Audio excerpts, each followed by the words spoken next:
Good morning, everyone. We'd like to welcome you to this workshop. First of all, we'd like to let you know that we'd like you to be well and healthy and also motivated to start this application because we know this application opened yesterday and we need all our batteries charged for this application. So it is my pleasure to introduce the pre-med team. I think most of you know me. My name is Elena Hernandez Ramon, the director of the pre-medical team. And I'd like to introduce the other pre-med advisors in the office. You want to start, Kristen? Sure. Hi, Kristen Zukowski. Nice to see you all. And hi, everybody. I'm Dr. John Tabor. I'm one of the pre-med advisors as well. Nice to see you all. I know you're getting ready for this academic or applying this year, and we're excited to be able to continue helping you get prepared. Great. So let's start the presentation. And for this, I'm going to block the cameras, and I invite the other advisors to do that too, just to make sure that they have the full screen with the slides, and then we can show up again for questions. So both Dr. Taborn and Dr. Zukowski are going to help us with questions. If you have questions during the presentation, I would appreciate if you could please type those in the question box, and then I'm going to try to cover some at the end, whatever we have time to, because we have a big group today. But so some people are going to help us, the pre-med advisors are going to help us answering the questions. And I already see some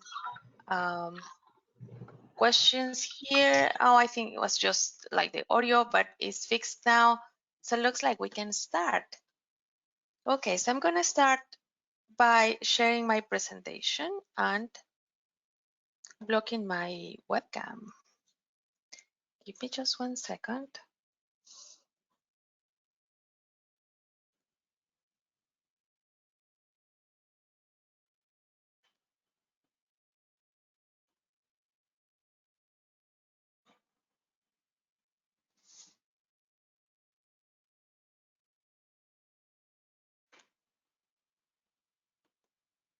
Okay,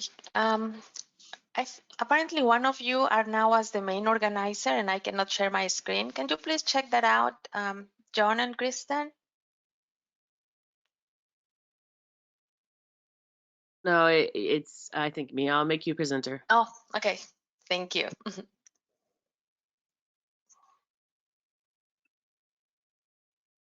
Okay, great.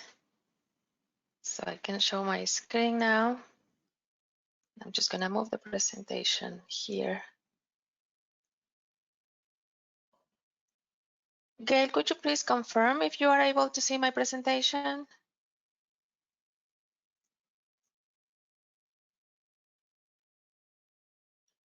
Gail?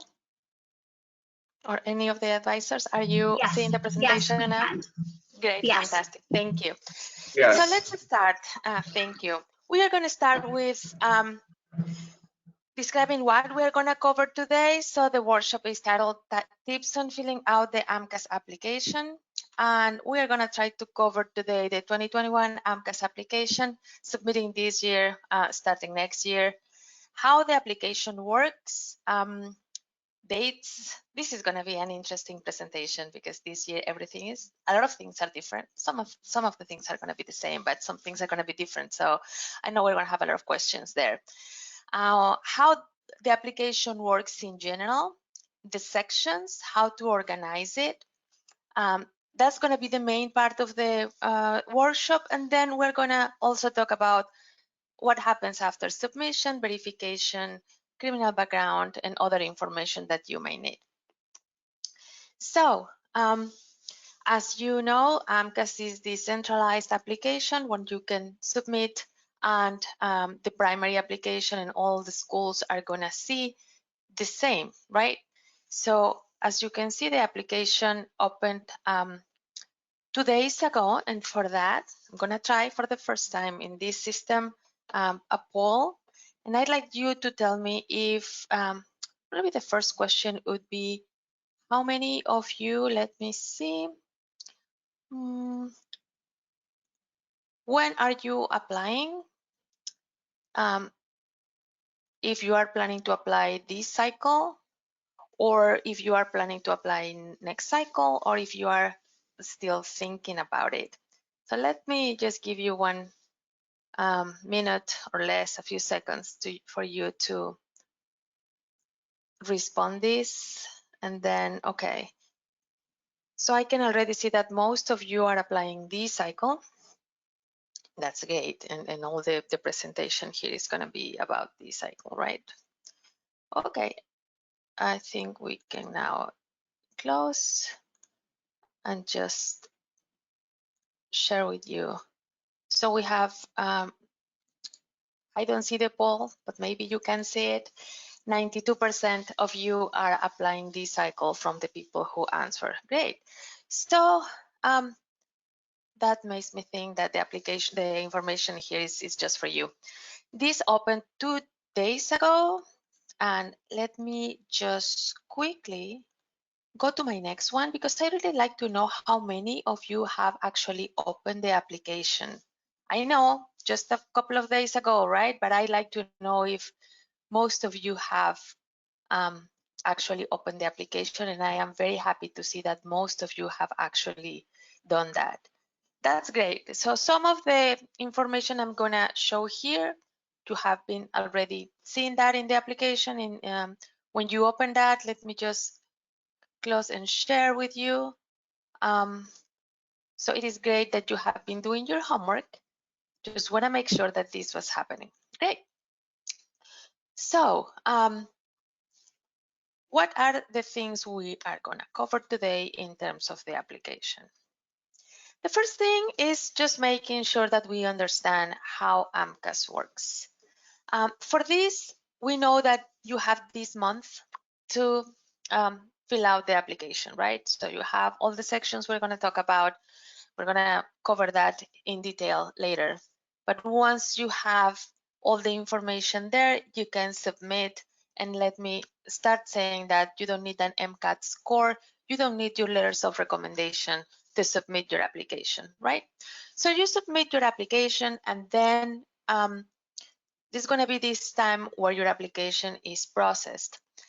I need to go back one step now, just to remind you that you need to send your schools the information to send the transcripts to AMCAS, because they take the official transcript and they take the information you enter in the application, and they need to verify line by line that everything is correct.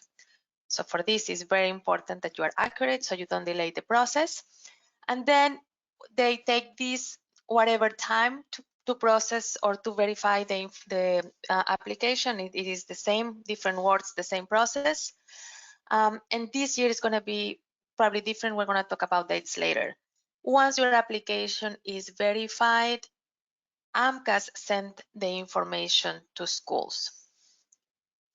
When the application has a pending Mcat score, your schools still receive the information, but most of them are going to consider that as incomplete. They're going to wait until they have the new Mcat score or the Mcat score, even if it's for the first time.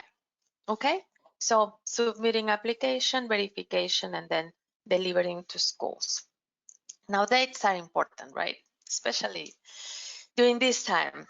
So we know the application app opened 2 days ago. From May 28th, you are going to be able to submit your application. First change for this cycle is that we usually have the first transmission of data to medical schools by June 26, right at the end of June. This year, AMCAS decided to delay this transmission approximately 2 weeks. So you have a little bit more time to prepare your application given the pandemic. So this year we have this transmission, initial transmission data, a little bit later than last year. And then you know that for the first one, all the applications are put together and are transmitted in like a big packet. But then your applications are going to be verified and transmitted regularly. August 3rd is the early decision program deadline. We'll talk about that later. And then we have other application deadlines for schools. For this, I need to say that application deadlines for schools have been changing, and we're going to provide a website. And actually, we have MSAR, but also a website when you can check the actual application deadlines. And we'll talk about these deadlines later too. Okay? So early decision program. I always have the question about how and why it is important to understand better this kind of program. And you need to remember that the early decision program, similar to what happens in college, you are committed to matriculating that school that you applied, right? What is the issue, the concern with this program? That they will release your application. If they don't accept you, they will release your information, your application by October 1st. So in general, and I think even with the conditions we have this year, October 1st is late in the process to actually be seen by other schools. So we have recommended this program before to very, very specific cases.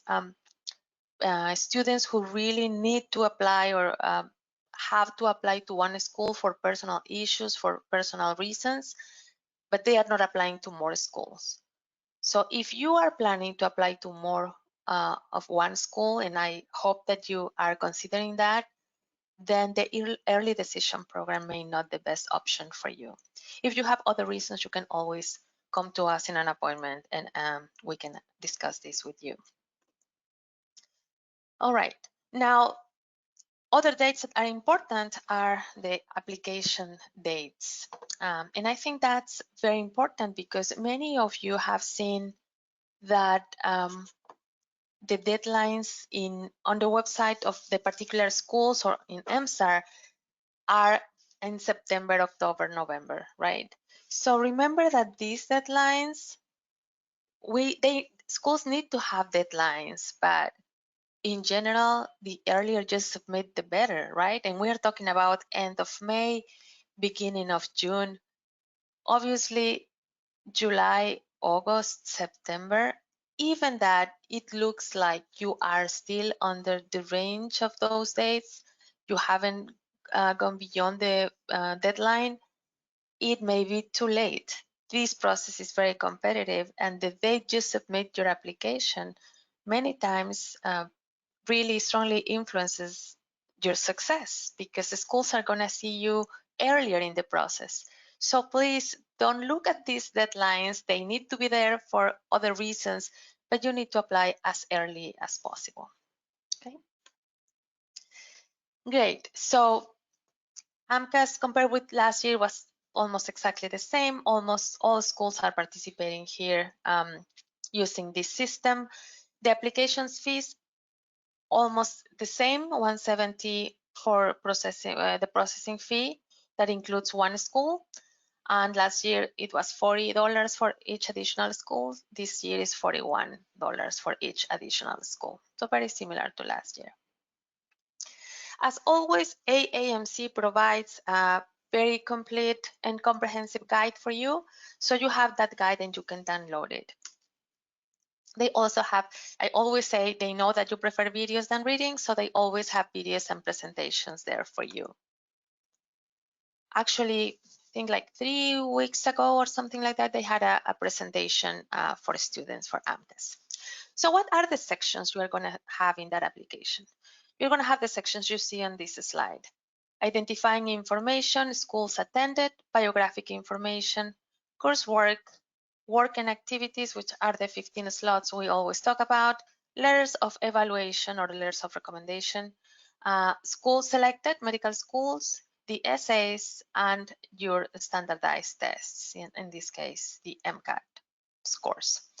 So I'm going to just touch very briefly about some information in the first sections, but it's very straightforward. So the first thing I want to say is that if you already have an AAMC account because you registered for the MCAT or you bought materials or whatever, please use the same. Don't try to change anything because that only delays the process. So use the same information you have for a previous AAMC account. And most of the information, the general information, is going to roll over. You just need to make sure that everything is accurate, and you need to confirm and save the information. Make sure that you select the 2021 application cycle. We've had this problem before. When you are looking for people writing letters, you actually enter in the 2020 or the previous application cycle if you have tried before, just to practice with the application, or if you have applied before, you really need to make sure for this one you select the 2021 because the numbers there are going to change, and we have had issues with that in the past. So select the 2021 application cycle, sure, and then just start filling out the information. If you already have a profile, that's going to populate for you, and then you need to confirm. And you can always change if you want to change, you need to change some of the information, you can come back to your profile. You always have the chance to print the application, so you make sure everything is correct. In the application, you also have the option to check the status of your application. So you can see that button there, and it shows that this application hasn't been submitted to AMCAS, so it's just open but hasn't been submitted. You can also see what is the status of the transcripts, if they have received them or not, and the same for the letter of evaluation. They can check when, you will see when the letters are received by AMCAS. So that's very useful because you will follow up what is happening with your application there. So again, I was telling you, identifying information. If you need to edit that, you need to go back to your AAMC profile. You also need to enter the schools you have attended, and every school you have attended should be there. And if you are happy with the advisor release, and I always strongly recommend people to share this with their advisors in your undergrad institutions. Unfortunately, NIH doesn't have this option, but we're working on that. But if you can share this information with your advisors, that's going to be very helpful for them to learn how you are doing and to help future students. So all the schools should be there, and most of them are going to require a transcript. So make sure that you understand that. I was going to ask the advisors now, if there is an urgent question or something you think I need to be answering now, please just let me know. Dr. Siebel, Dr. Zukoski, or Dr. Taborn. Okay, now one of the first things you need to do when you start filling out the application is letting know your schools, your undergrad schools, that you require a transcript and that they need to send that transcript to AMCAS.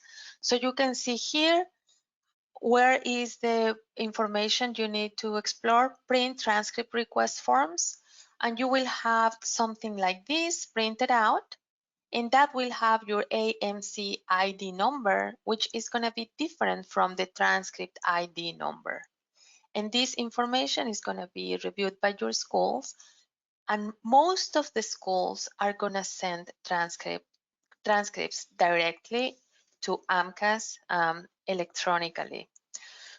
We know that not 100% of schools use this system, especially given the current situation. We hope that those schools that hadn't been using the electronic system before, they can make changes. Some schools have been making this change, and we know that this could be an issue for some of you, and AMCAS knows that, and medical schools know that. So I know that many schools are changing this, and that most of the schools are now sending the transcripts electronically. For those of you who attended school abroad, this is a different system. Please check the tutorial on the website, and you have the link here. and everybody who registered to this workshop will receive the slides. For your biographic information, the information is very straightforward, but I just want to emphasize that you need to be sure about your state residency. Remember that you will have preference in the state's schools in your state. So for some of you, especially those going who have gone to undergrad institutions in other parts of the country and then they come to Maryland for the postbac, then they are in doubt if they have kept that residency. So you need to be very careful here and check what are the requirements in your state. Most of you want to keep the state where you have your primary address. Some of you can change if they have been here for a long time in Maryland. They may be eligible to change. So that is something you need to check with the state requirements to keep the residence. You cannot be resident of two states. You need to choose one, and you need to check where are you eligible to claim this residency. Okay. You need to report felonies and misdemeanors, and I really want to make a comment here because almost everything comes up with the background check. Last year's even speed tickets. So make sure you report everything. It's much better to display more, and if that is the case, explain what happened than hiding information. That's something that medical schools don't like at all. There are some events or felonies or misdemeanors that require more explanation, and for that it would be great if you can bring your AMCAS when you are reviewing your personal statement, and we can talk to you about what is the best way to present that, to describe that. And if I can say just a couple of things about that, don't start blaming other people about what happened. Make sure that if you made a mistake, you explain what happened, take responsibility, share what you learned and how you have been working on that issue.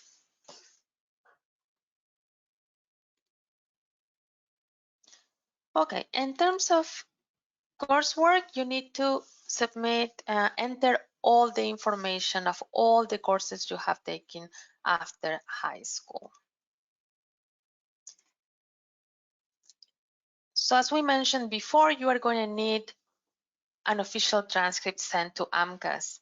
The best way for you to enter this information is to have your personal copy of the official transcript. That will assure that you are entering the accurate information. If you made mistakes there or in the categories, that delay the verification process, and that is something you don't want to happen. Classification for Science GPA, or BCPM, which comprise biology, chemistry, physics, and math, is something that could be confusing sometimes. So we shared here, and you can see that on the AMC website, what is the general classification guide that AMCAS uses. This is very important because for some of you, some of the courses look like BCPM or science in those categories, and when we checked the categories here used by AMCAS, they use it slightly different. So some people say, for example, let me see if I can remember some, like I think nutrition or optometry or public health or physician assistant.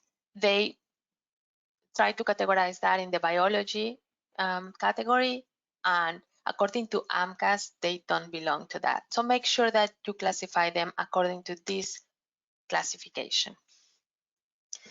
In terms of work and activities, we know that we have 15 entries there, right? And from these 15, you can select 3 as most meaningful. This is very helpful because the most meaningful ones are going to have more room for explanation, and you can really elaborate on why they are meaningful. Remember that this meaningful word refers to why these experiences are meaningful for this medical school application.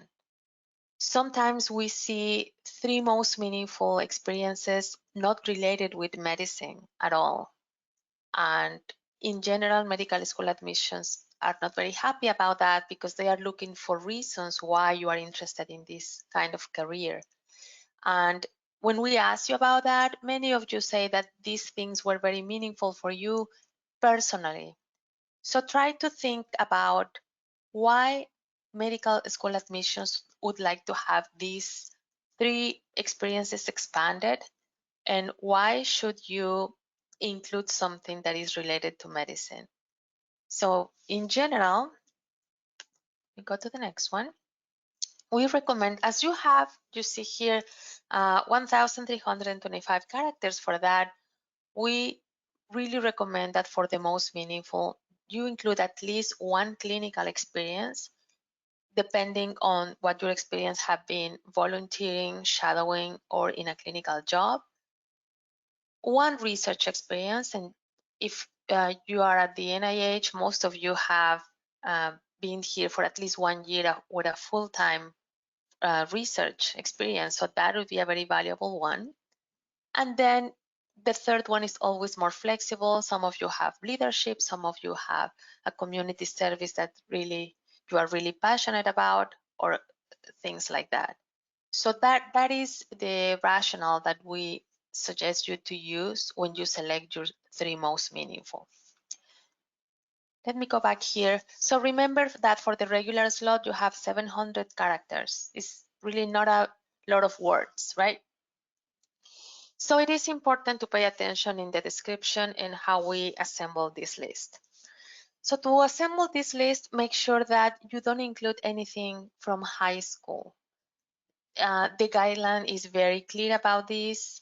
They don't want to see anything from high school. And one of the complaints we hear more often from admissions is that many people don't stick to the rules, right? So no high school years means that even if you have this wonderful experience, they think that you are too young. If that's very important, you can mention that in your personal statement, but don't use 1 slot for that, okay? So we need you to put there a list of things you did and what you learned in each activity. Remember what is the purpose of you doing that experience or having that experience. And I'm going to talk about 1 example specifically for the clinical experiences, because you really need to share with them what you learned, not only what you did. Sometimes you have, especially in shadowing, you have like 15 hours with 1 physician, 20 hours with another physician, etc. So you only have 15 slots, and most of you have done so many things that you really need to combine them. Shadowing is one of the experiences that you can easily combine. It's much better to have 1 strong shadowing experience than here and there a few hours with different specialties. And you can even elaborate more on the things you learned during that shadowing experience. It is important to include a hobby because they also want to learn how you are and know you more as a person, right? So including a hobby gives this other facet of you, talks about you as a person. So we always encourage people to include at least 1 hobby. And so you have the 15 slots and 3 are going to be more meaningful and you have more room for that. What is the format of that slot? And I'm sure many of you have seen that, the ones who have opened the application. You need to make sure that even that this is a short paragraph, it needs to go well written, properly formatted and punctuated, right? As you don't have a lot of room, you need to learn how to be consistent, succinct, and include all the information that they need to hear about. One of the things we have seen at NIH, and I think that's very common at the NIH at least, you use a lot of acronyms and a lot of jargon. So the point of these descriptions is that you explain and they understand what you are doing. Things like ERTA, like NIAD, like other things like that, that for us may be the most common thing, for your admissions may mean nothing. So make sure everything is very clear and you don't use acronyms. For your research experience, make sure that you start with the big picture and always include the application. Many of you, and I understand that, we get very excited when we explain our research and we start giving so many details and we start talking about techniques and things like that. So this is not something they like to hear in that slot. They really want to hear what is the big picture, what are the results, what is the question, right? How is this going to be applied? And many times, some of you ask me or ask the advisors that they feel like the application is not that clear, or maybe this doesn't have application. And I always say, if you are at the NIH, your research has an application. And maybe you cannot see this applied tomorrow or in a month or in a year, but this may be the foundation and the basis to understand a mechanism and come up with a better treatment or a better way to diagnose or prevent a disease. So make sure that you understand that big picture and that application. When you shadow, when you go to these clinical volunteering opportunities, make sure that you include what you have learned. And I think I'm going to give an example, and I think that is going to be very clear. When things are not clinical, if you teach, if you are volunteering in this other setting that is not clinical, there are always the skills you learn that you may use in medical school or as a future physician. So make sure that you highlight those skills.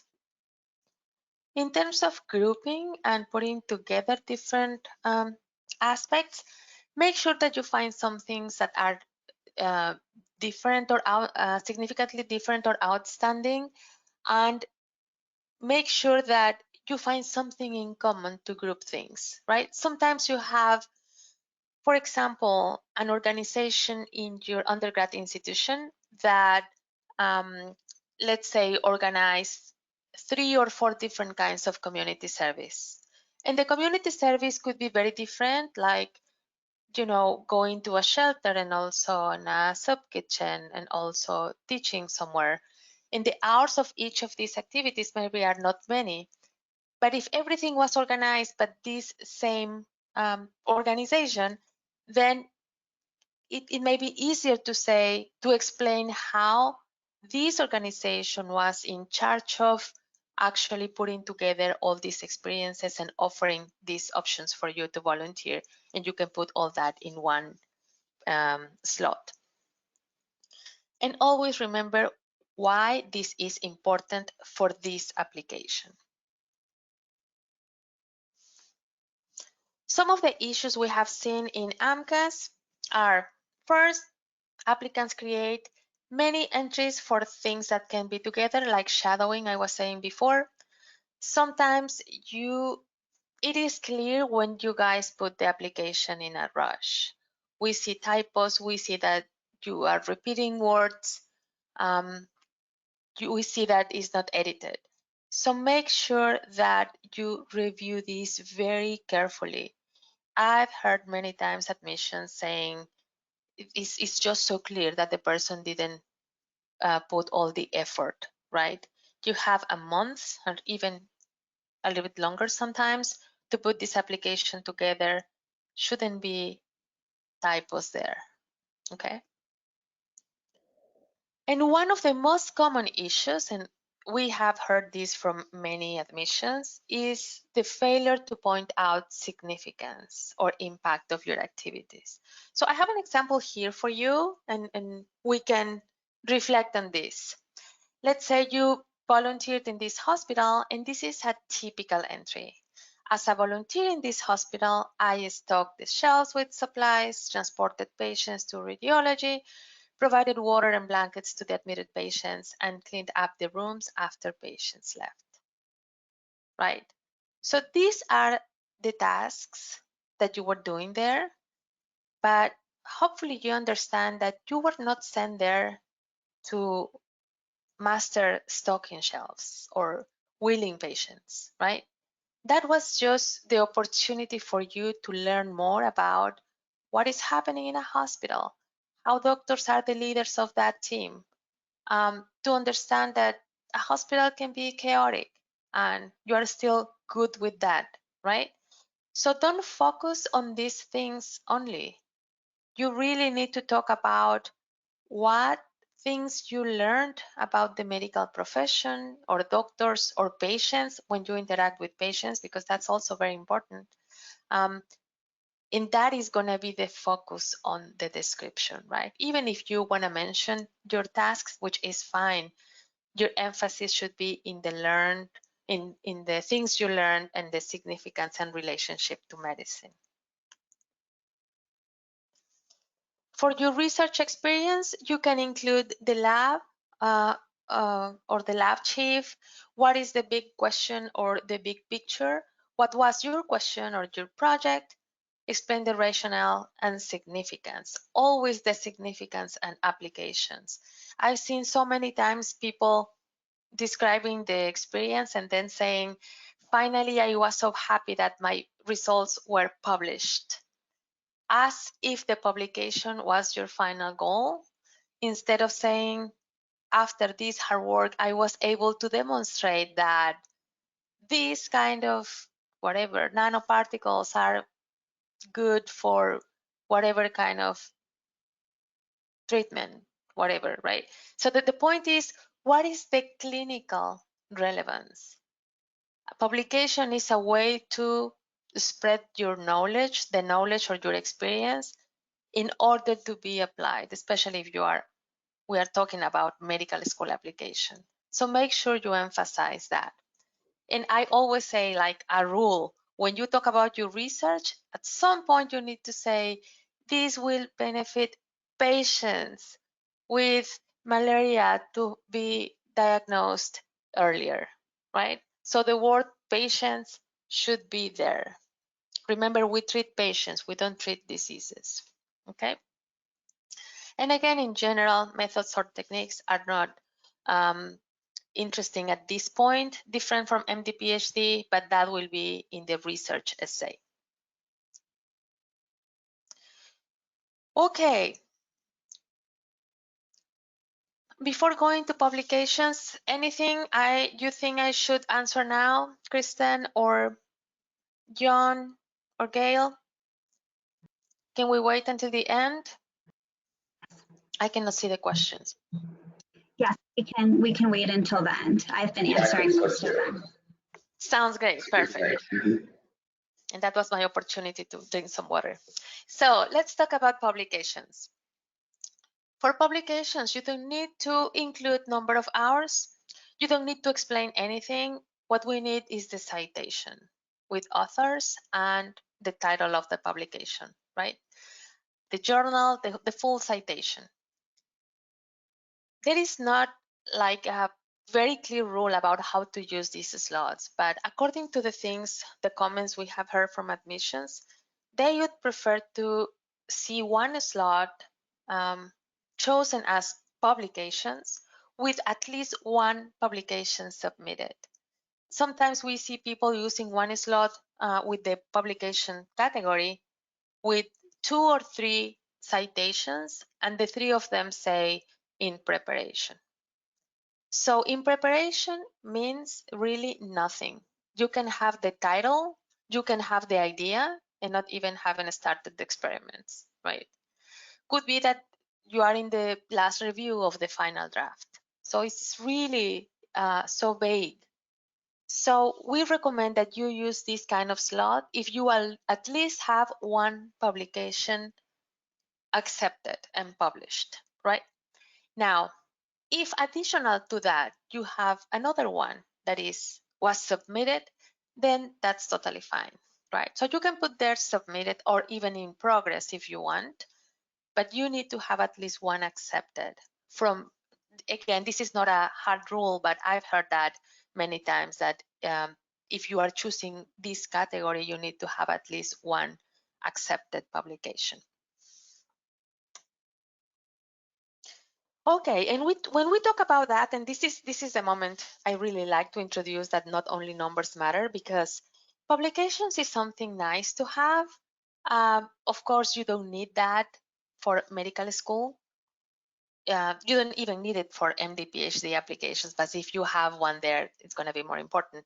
But this is not just about MCAT or GPA, right? The point showing you this chart is telling you that these other experiences, your publications, mainly your clinical, your shadowing, your clinical volunteering, your non-clinical volunteering, your community service is also so important, right? So I like showing this chart every time I have a workshop because I can show you here.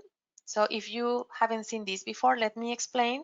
This is from the AAMC, and this chart reports the acceptance rate when we compare GPA.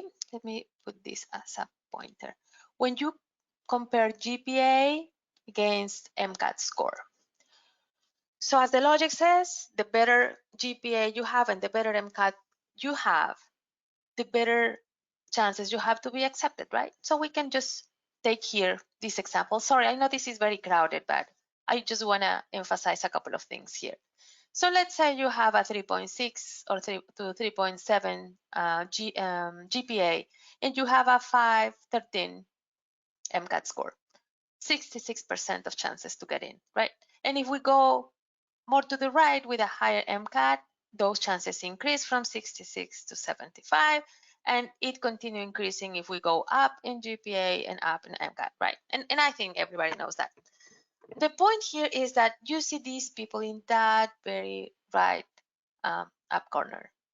We have here people with a 3.8 or higher and a 518 or higher. And I think that when we think about these candidates, we can almost always say, great, they are going to be successful, numbers are stellar, right? And indeed, many of them get in with those stats, 88.8% last year. However, more than 10% of these people are not getting in. So I really want you to reflect on this, because sometimes people are so worried about that MCAT score, especially now, but every year we have this, so worried about the MCAT score. And in this situation, some people are delaying that. And they don't see that, of course, that's an important part of your application, but that's not the only one. MCAT, the MD application or the MD PhD really has so many important aspects that you need to cover that you cannot focus only on one. So we have had people with 520s, with above 3.8 GPAs, with 0 interviews. Most of the times for lack of clinical experiences, many times for bad personal statements, and also for a combination of other factors. So make sure that you give the importance to all the aspects in your application. And for that, I'm going to go back to the other side of the chart. Just let me go back quickly to the next slide so you can see how these experiences play a very critical role for your admission. So this is from MSAR, and you can see in every single school what are the pre-medical experiences of the first year class. You see here community service, shadowing, clinical volunteering, and research. All of them at almost the top. Almost 100% of the people have that, right? We have a good number of medical clinical jobs, which is great. It's not required, it looks like. But for some people who have that may compensate the shadowing, right? Because they have been learning about the clinical and the medical profession. Clinical volunteering is just hard to balance, or to replace with anything else, the same as your community service. So remember that you are saying part of your rationale is that you want to help people, right? We always hear that. You want to help people and you need to show that too. You cannot just say that you want to help people. So this is the way, through your community service, non-clinical, and your clinical volunteering, that's the concrete and objective way to say that you want to help people. And they prefer that instead of reading empty sentences in your personal statement. So with that, I just want to emphasize that this is not only about numbers. Remember, your experiences are very important.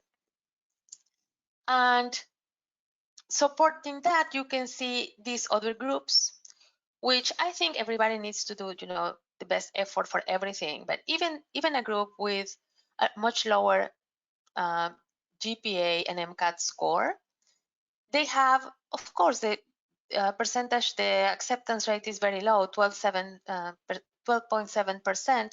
Still, the people we have seen in the office, and we see a lot of people every year, people with lower stats that have outstanding experiences, they can have a chance, right? So what I am trying to do here is just to emphasize that all these aspects in your application are important.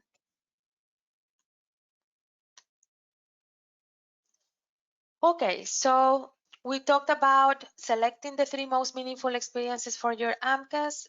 Remember, our advice is to always include a clinical and research, as you saw in the chart before. That's very valued by almost every single school. So you may see so many postbacks now at the NIH, but believe me, this is not the most common experience in the average applicant. So having the opportunity to be at the NIH doing full-time research, and usually a very high quality of research, is a very important thing for medical schools, and you may want to consider that as one of your most meaningful. Okay, so you need to edit, you need to make sure that everything goes perfect. Be consistent with the style, active voice, both in your personal statements and the description of your activities. Read it aloud, looks like it makes sense, and if it is actually conveying the message you want. Print it out, have other people check it. Let's go to the next section, letters of evaluation. I'm going to try to go fast because I don't have a lot of time. Letters of evaluation. So you have 10 slots for letters of evaluation. You don't need the 10 slots, right? But it's important that you know that. When you ask for that people to send the letters, there is a place in the application where you will send this kind of request. And you can see that on the screen. It has your AMCAS ID. It has a template from AMCAS, and they will send that directly to AMCAS. How many letters? It depends. The core that the schools are asking for is 2 science faculty, 2 from science faculty, 1 from a non-science faculty. However, many of you have committee letters and they have their own system. You can, and we recommend you to use the committee letter, and that will count as 1. Either if they use it as a packet or a committee letter, okay?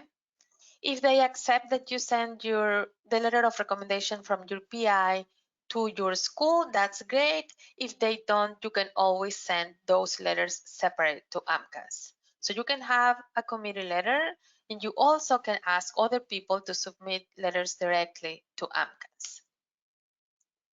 Most of the letters require letterhead and signature. Just be aware of that.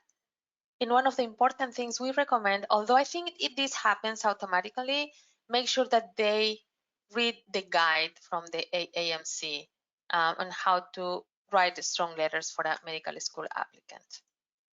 And as you can see, there are so many aspects they can talk about. So once you let know your letter author that you are requesting that letter, they will send the letters to AMCAS. AMCAS will put together your application and the letters, and they will send that to medical schools. Letters of evaluation, yes, the earlier the better too, but can be a normal delay there, and some schools receive letters later in July and August, and I think that would be still a good time. This year everything is going to be pushed back, so probably September is still going to be a good time. Make sure you select the correct program because we have MD, MD, PhD, and other combined programs in the application. When you select the schools, make sure that you use the selection criteria we have been discussing before in other workshops. Check the curriculum, check the mission, the research focus, what community they served, check the location.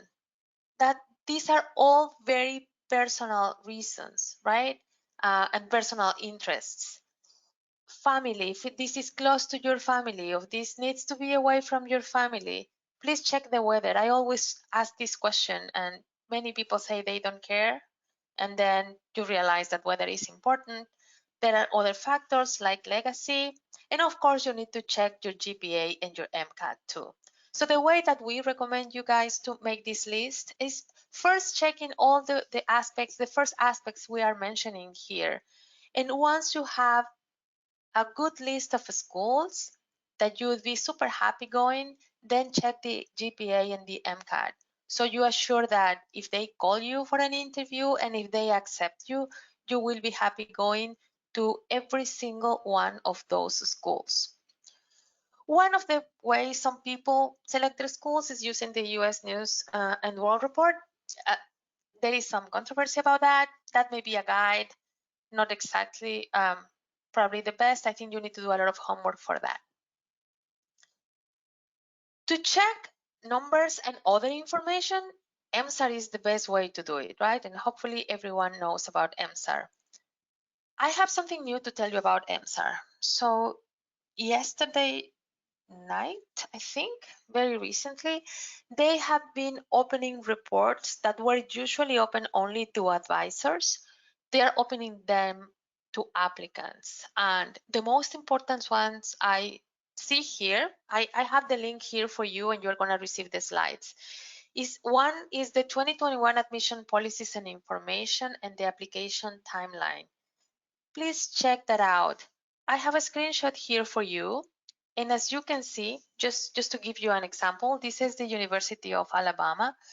And I know this information is in MSAR too, but I think the description here may be a little bit more in depth, and this was made for advisors. So I just want you to pay attention to this important resource now because you can open it. So for example, the University of Alabama says that pass and fail coursework is accepted, and then online coursework and labs are accepted if they are within the period of the pandemic, and other information there. So this is really important for those who are taking courses now and are not sure how the pass and fail or the pass not credit courses are going to be taken into consideration. This is the official website that you can check. And also this, I don't think that's in that website. This was a slide shared by a group of advisors and admissions people listing the schools that are taking now, that had accepted the call to action. Probably you have heard about that, the call to action, which is about people, admissions accepting the pass not credit grades for this spring only without conditions. So I think we have something like 52 or 54 schools here that have accepted that, and other schools are considering that. So this is important information for some people who are taking science courses now or are trying to increase your GPA or things like that. Okay, so GPA, and again, this is not about numbers, but our numbers are going to give us a guide here. So last year, GPA science for matriculants, the average was 3.65. The MCAT score, the average for matriculants was 511. And of course, we always say you need to try to get as close as possible, if not above the average, to assure interviews. let me go back here because I am forgetting. So these numbers are nationwide. Remember that. 511 could be just out of the range of some top tier schools, right? And 511 could be a very good score, even above average for some other schools. So we are providing here only the average. You need to check the schools you are applying to see how competitive you are with that score in that aspect, right? And we already said that there are so many aspects too that are important there. The sections are important, so make sure that you check sections. Sometimes people have very high scores in some sections and very low in some other sections, and you can check that in MSAR and make sure that your numbers are a good fit for that school. As we know, for MD PhD, this is more competitive. MD PhD science GPA for matriculants 3.77 and Mcat score 516, average number again nationwide. You really need to check every school, because even with that 516, some rich schools that may be in the lower end.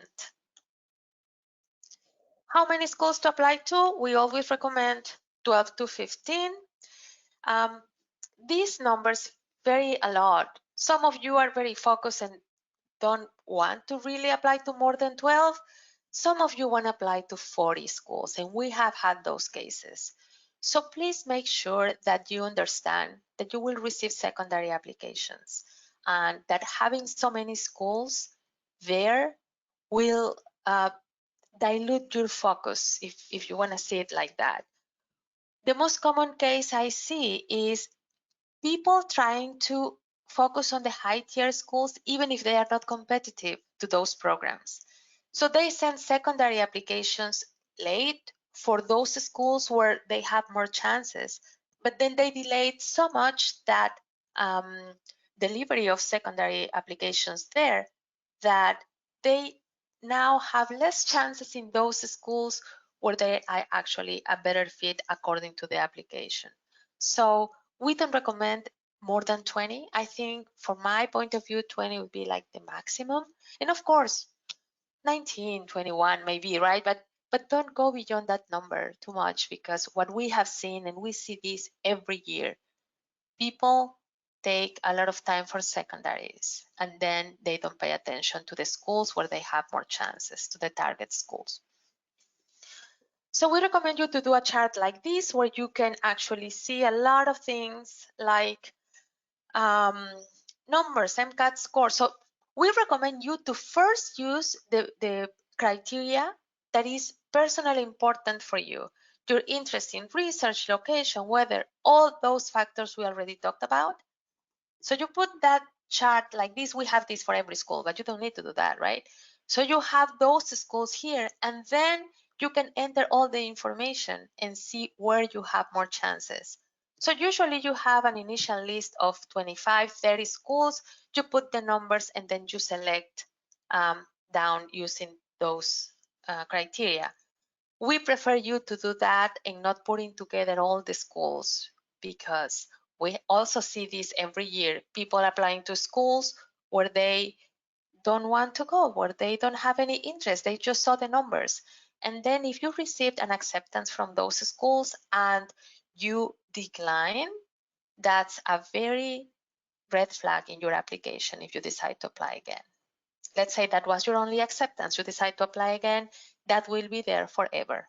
So be very careful when you select schools. This is not a matter of just checking boxes. This is a serious decision, okay? So we recommend that you at least have 8 to 10 schools where your numbers are in the median, and then select 2 or 3 above and 2 or 3 below, and you are going to be fine and you are going to receive interviews. All this assuming you have the rest of your application strong, right? All your activities, etc. Make sure you use MSAR, taking advantage of all the new, well, not that new, tools you have there. For example, you can select all accepted applicants' numbers, but also in-state and out of state. So I just have an example here. UVA, MCAT, median here is 519 for all accepted people, right? But if you filter here but out of state, you see a 520, and if you go to in-state, you see a 517. So let's say you are from Virginia and you have a 516. If you just see this 519 here or 520, you may think that you don't have a lot of chances there.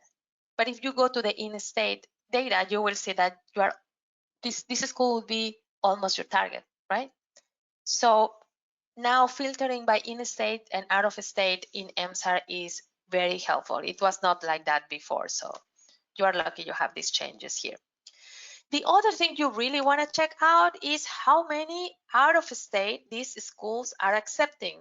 Many years ago, it was like a separation, state and private schools, and the numbers were like more clear. Now the percentage change varies a lot.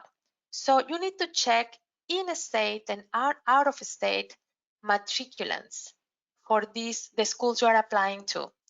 And I always put this example because this doesn't change every year. So we have here UC Riverside.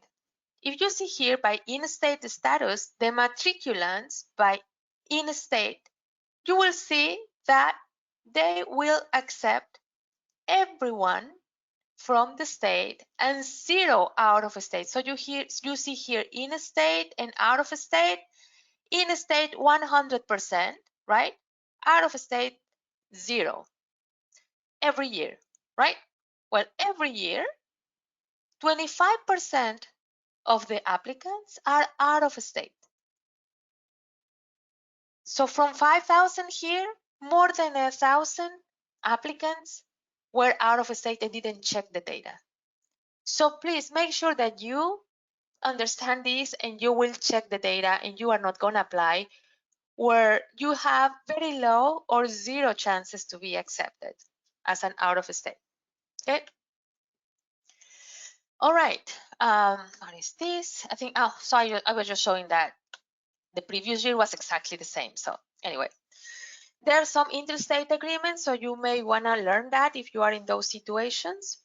Okay, I really think I need to hurry up. So for the essays, we already have an online personal statement course. Hopefully everyone here knows what I'm talking about. Everyone in the course has a guaranteed slot to review your statements. So make sure that you are following there. We are now reviewing. We have a lot of people helping for this review. Things we are seeing, you don't start with your statement.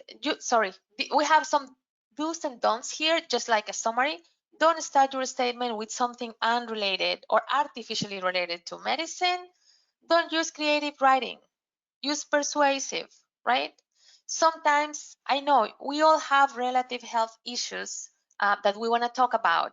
Don't make the whole statement about that. If that was your inspiration, talk about that at the beginning, but then move on and say what things you have learned while you volunteer or shadow or other experiences, right? So we always ask you to include clinical experiences and show how much and how you have learned about the medical profession. For MD PhDs, we have 2 extra essays, the MD PhD and the research essay, and we have some information in our online course about that. A lot of people have asked if there is a COVID-19 question in AMCAS. There is no additional question, as you have seen already, many of you. However, many schools are including that question in secondary applications. Make sure you prepare for this. And yesterday or 2 days ago, there was a meeting with a lot of admissions people, and this really got my attention. The Associate Dean of Admissions from UCSF started saying something that at the beginning I didn't like it very much, but then I got the idea. So he said that they are not looking for an excuse in that secondary, in that question for the COVID-19 question. So then he explained that he doesn't want to see that you didn't have a computer or that you were stressed out with the situation or things like that without moving to something that you really did, like what was your participation with the community, like how this makes you reflect on health issues or health disparities or things like that. So I am sharing this with you to make you reflect on what information you want to include in that question if you have this question in secondary applications. This is not a matter of complaining, right? Or blaming people or blaming the system or, you know, the professors that were teaching you in this period were not able to use the technology or things like that. Just try to share the things you learned and how this impacted you, hopefully also positively. Okay, I think that was valuable information to share. Okay, so MCAT standardized test, we need your MCAT score there, right? And I'm gonna try to cover that as soon as possible. All the scores are gonna be listed there every time you took it. And if you haven't taken the MCAT and you are gonna take it, you know that the registration is gonna open tomorrow. So I don't know if yesterday or today they sent this email with information about how to prepare for that. So I put the hyperlink here, how to prepare or what you need to know before the MCAT registration reopens. There is going to be a waiting room. There are going to be some rules you need to know. So please read this if you are registering again or rescheduling. The registration, as you know, is going to open tomorrow from 6 a.m. to noon. So there is no like a precise time. A lot of people have complained about this. This hasn't changed. So anyway, they are going to announce by Twitter, and this is the way you can check. There is also one organization led by Dr. Ryan Gray, and some people are very happy to do this kind of to access the time for registration through text by Dr. Ryan Gray. I know that he has a company. In general, I think is respected in the advisory community, but some people know that there is also could be a further business component there. So it's up to you. You can Google it, and if you want to send him a text, and then they will let you know when the registration open. Okay. Great. Okay, I think I really need to hurry up. We know that the structure changed, so I just have the information here for you. Less time, less questions, shorter test, and we also have new dates now. So you have the calendar here, and we know that they are going to release the score for these new dates in a shorter time. So you have now the MCAT and the time the score is going to be released. Final parts of your application, the certification, the verification process, and how the transcripts are put together with your information is processed, and then you go to the verification queue, and the time that this takes depends on how many applications they receive. So this is for information directly for AAMC. We know that the first transmission was delayed, and this may influence the time they require for verification. But I think the general rule is going to be still the same. You are going to be verified faster if you apply faster, even that you are going to have longer time. Okay, so criminal background, you all know that we need, most of the schools are going to use that, and the application and acceptance protocols are going to be the same. There are some tools from AAMC that you can check. Fee assistance program is changing, so please check the information again because they are using different criteria for eligibility. So make sure that you check that information there. And make sure that once you submit, you know that there are not a lot of things you can change, just a few things. So just make sure that everything goes accurate. I always said I don't know how you can change date of birth, but anyway, that apparently that's something you can change, but very few things you can change. We already talked about MD and MDP applications that they need two extra essays. If you are part of a minority group, we recommend that you go to MedMar and you click that box when you register for the MCAT or do anything with AAMC. For the DO applications, we have other resources for you. There is a webinar here. The COVID question is going to be in the primary application, so you can start thinking about that.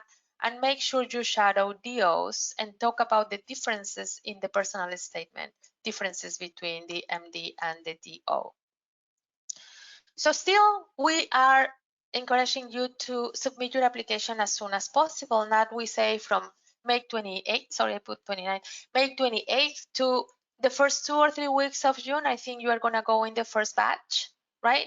We are now reviewing personal statements.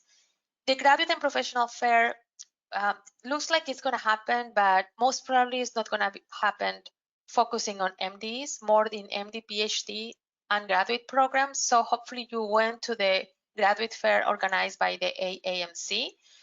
We are going to try to be creative in how to organize group mock interviews because we don't know how the situation will be, but for sure we're going to provide that for you.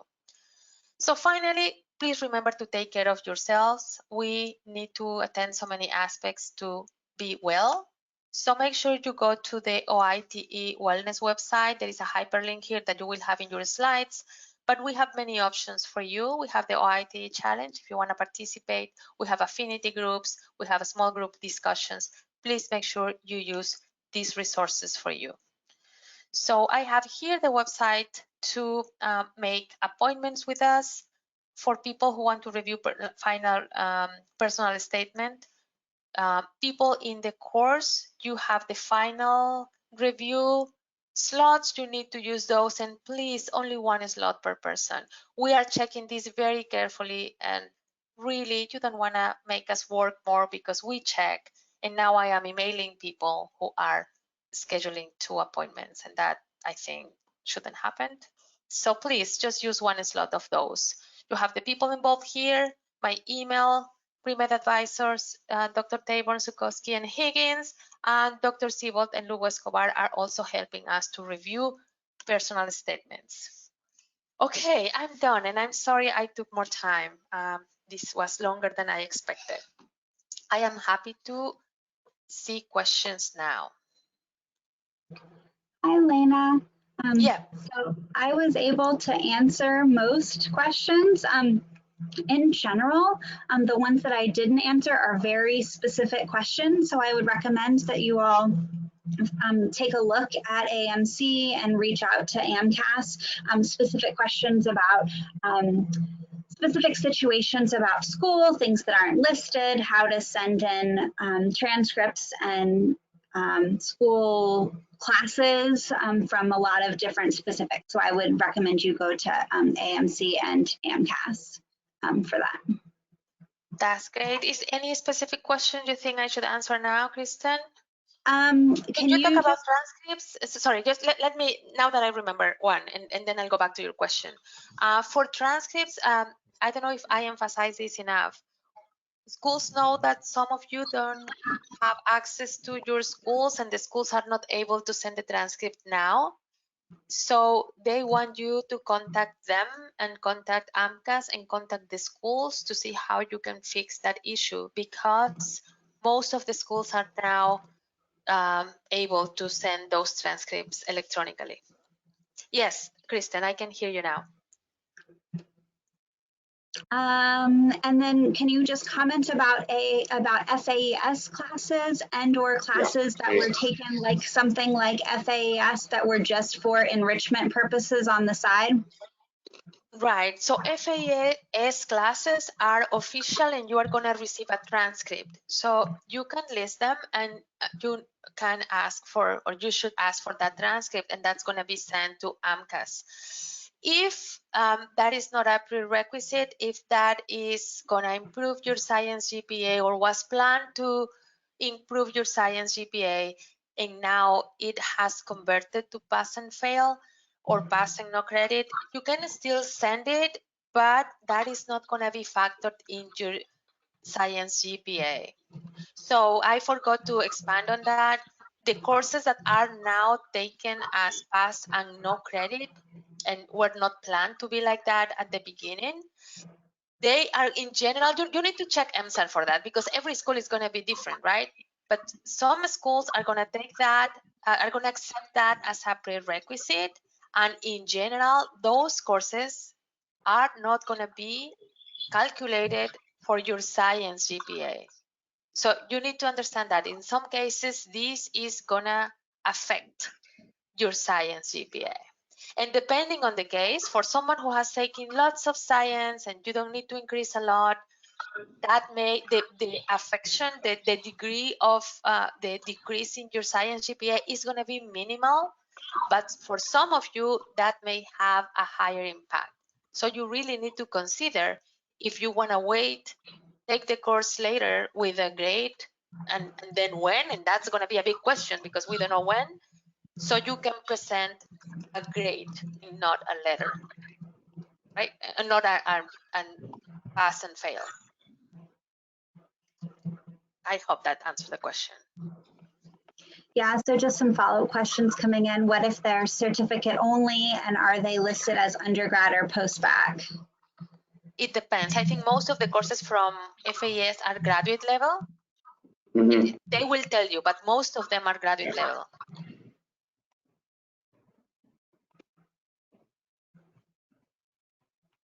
Anything else? Well, let me see. If the transcript, I don't know, you answer that. The transcript need to be received by AMCAS before? Yes, Yeah. they need the transcript to have your courses verified. Elena, do you see the question about if applicants take courses later in the year, like during the application year, how do they report those to the schools?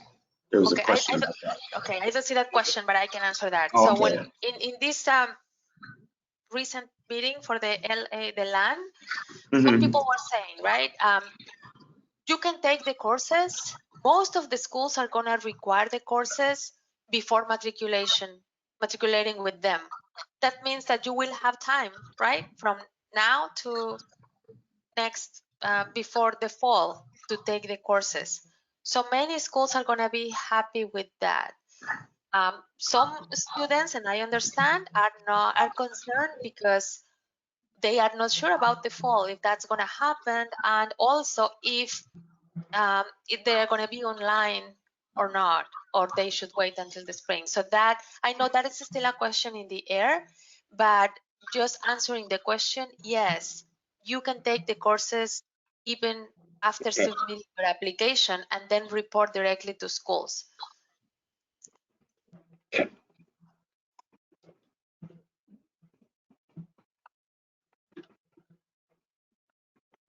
I see, I'm sorry, there are so many questions that I'm going to try to answer the ones I see first, and I don't know if they have been answered. Dean's lists, yes, you can include that in the award section. However, I've heard many admissions saying that if that is your only award, they don't want you to use one slot for that, right? However, if you have other 3 awards, you can put it at the end if you want. Okay. Other questions? Let me see if I can see anything else I can.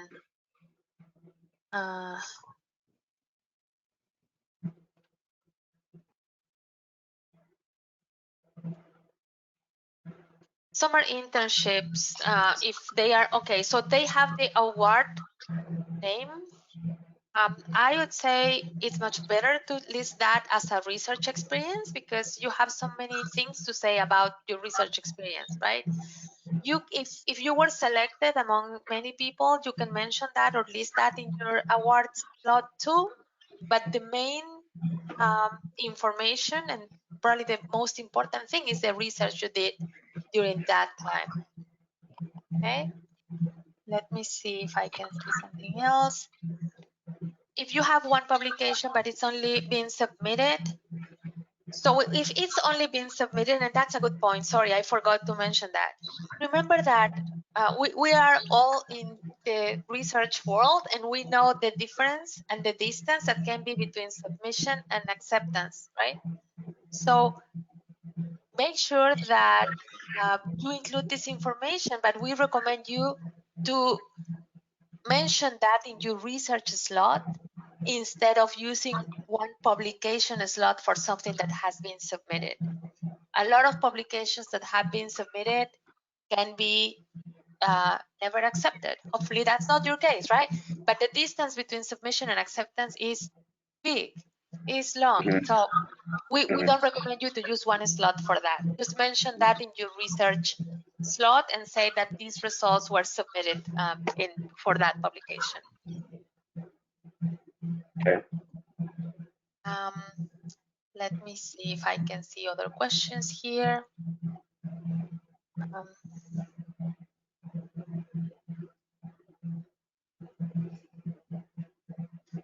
Okay, I think this question was already answered. If it hasn't been accepted, please don't use one slot.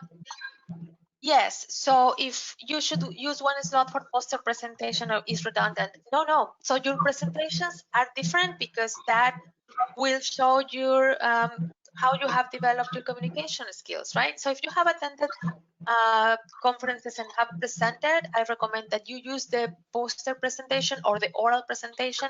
If you have many presentations, make sure that you actually mention 3 posters and then the citation and then oral presentations and then the citation. You don't need explanation for posters or for oral presentations. You just need the citation, you need the year and the location, and if there are many, you can just say the number, right? Yes, so the posters you created for Postback Poster Day, absolutely. Please report them here. That's important. The work you did, your presentation, you developed all those skills in this kind of setting, right? Okay. So someone is asking about a publication in a particular journal. So go to PubMed, check if it has a DOI, and if it has one, you're fine. Just let them know. Okay. If you have, I forgot that. If you have many publications, you can list DOIs, and they are happy with that. Yes, I usually recommend to put all posters in one slot because usually you have so many things to share. You have your leadership, community service, all the things we talked about, right? So usually you don't have many slots available there to use more than one for presentations or posters. Just use one.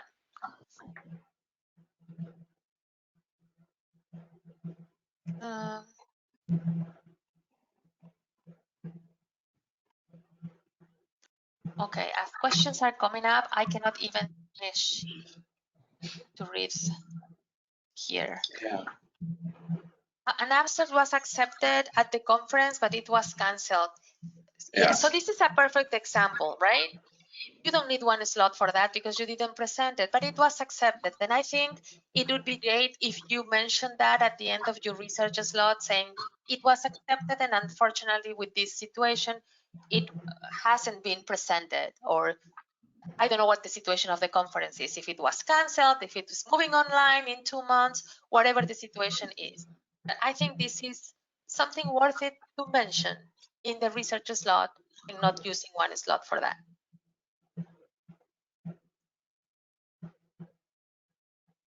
Okay, so there is a question about undergrad professor for a letter of recommendation. If we are 5 years out of college and we were very close to that professor.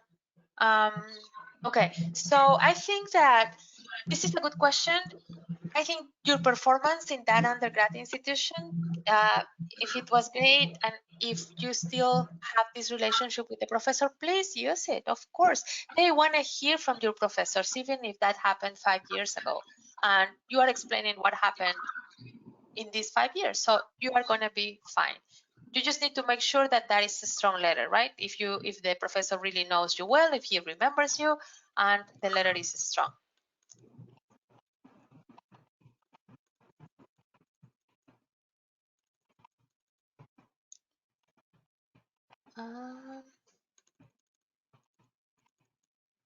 Chapter of a textbook, yes, please report that. That is a publication too. You just need to specify that, right? I don't know if I am answering questions that you already answered, Kristen, because I cannot I cannot see for Yeah. some reason. I don't see the I place don't where see the that either. score was posted, Oh, you right? don't see the ones that I answered? The new ones that are coming in, I haven't answered, but most of the old ones I have. Okay, so I can go to the very last ones then. How do we Yeah. answer the disadvantaged status? So this is a very good question. So when you answer this question, make sure that you objectively identify situations that show that you didn't have the same resources or the optimal resources to perform, and how these affected whatever your education, your focus, etc. Right? So for some people, is second language and financial situations. If let's take that for example. So how easy was for you to perform well in that college, the first year of college, if English was not your first language and you couldn't understand every single thing, right? So the importance of this disadvantage question is that you can show that later on, when you realize and when you were able to, for example, in this case, manage the language, you perform well academically, right? If you were working 3 jobs and for this reason you couldn't dedicate as much time as other students in your college, I think it is important to say, well, this happened. I had to work for these reasons, but this also taught me how to organize my time, how to be more disciplined, how to focus properly. So all the skills you developed with that situation, right? So you are explaining, you are saying, yes, this was a disadvantaged situation, but I also learned this and I managed that this way, and that made me value and these things and develop these skills, if that makes sense.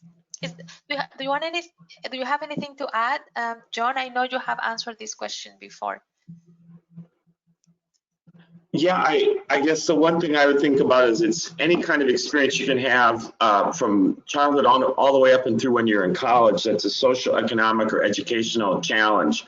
Sometimes disadvantage is a word that across the country not a lot of us like. It might be a hardship that you've experienced, like something that's came up with something that was out of the ordinary in your community, and it came out of the blue and you didn't know what happened, or it could be something in your family. But it's something, what you're really doing is it's an opportunity for inclusion in a way, in that if there's something that you want a committee to know about your particular experience, it's one essay at the beginning of the AMCAS. And then the rest of the AMCAS will show all the other things that you've done, but you can put that in context. So otherwise the committee may be reading this as though you are a pretty typical, stereotypical, or typical American student. It might not always be the case. And it doesn't have to be related to ethnicity, it can be anything. I think this is an opportunity for you to be able to explain that to them. Great. Sure. Thank you, John. So let me quickly launch a very important question I have here, and I really wanted to see if you attended the AAMC professional fair, because we are considering most probably switching, as I mentioned before, our professional fair more for MD, PhD, and graduate programs, just because many of you had the opportunity to go to medical school, the medical school fair organized by the AAMC. So this information is going to be very valuable for us to see if we really have the need to invite MD admissions people or not to our professional fair. So please take a minute to answer these. And I was afraid to see this, that many of you didn't, and that may help us, have more reasons to bring MD admissions to our fair. Okay, thank you for answering. I'm going to close the poll now. Thank you, 64%. Okay, and we had a good number of people voted, so that was great. Okay, so we have 5 minutes because there is another webinar at 2 and they are going to connect at 1:30. Let me just a comment. I saw the diversity essay for secondary application. So remember, diversity is not only ethnicity. I used to have a slide, I don't have it today, but remember, diversity may be about gender, about socioeconomic status, about ethnicity, about geographical area where you grew up, age, research discipline, different diverse majors, right? Different scientific background or academic backgrounds. So it's just how you are going to enrich that program with different experiences. Just being at the NIH with people from all disciplines and from all around the world makes you be more aware of the importance of diversity, right? To bring ideas together, to have different perspectives, different points of view, etc. So don't restrict your diversity essay just to ethnicity, because that's something we see very, very commonly. All right, so we need to leave now. Unfortunately, I would love to be here for an hour, but if you have questions about personal statement, we're going to have a session at 2. So see you in 30 minutes. And if you have other questions about the application, we are holding now a weekly question and answer session on Fridays. Please check our website. You will see all the information there. We use Zoom for that. So we're going to be sending the link very close to the event time, a few minutes before the session. So let me just to summarize, every Wednesday we have a 2 o'clock personal statement question and answer session just for 30 minutes. After that, we have MCAT strategies for 30 minutes to 2:30 to 3. And then Fridays, we have 1 hour session for question and answer session about the application. So we can continue this conversation and your questions next Friday. This Friday, Friday 8 is this one, right? Yeah, Friday 8, we cannot hold it because we have the career symposium, but from next Friday, for 3 or 4 weeks, even covering the first week of June, we are going to be holding weekly sessions for this question. Okay, great. Thank you for staying here. Most of you are here, so thank you for paying attention for such a long time. Yes. Thank you for being here again. Take care of yourselves and see you soon in one of the other sessions. Okay? Great to have you here. Bye. Thank you. Thank you. Good luck. Gail, John, and Bye. Kristen. Thank you so Bye, much. everybody. Bye.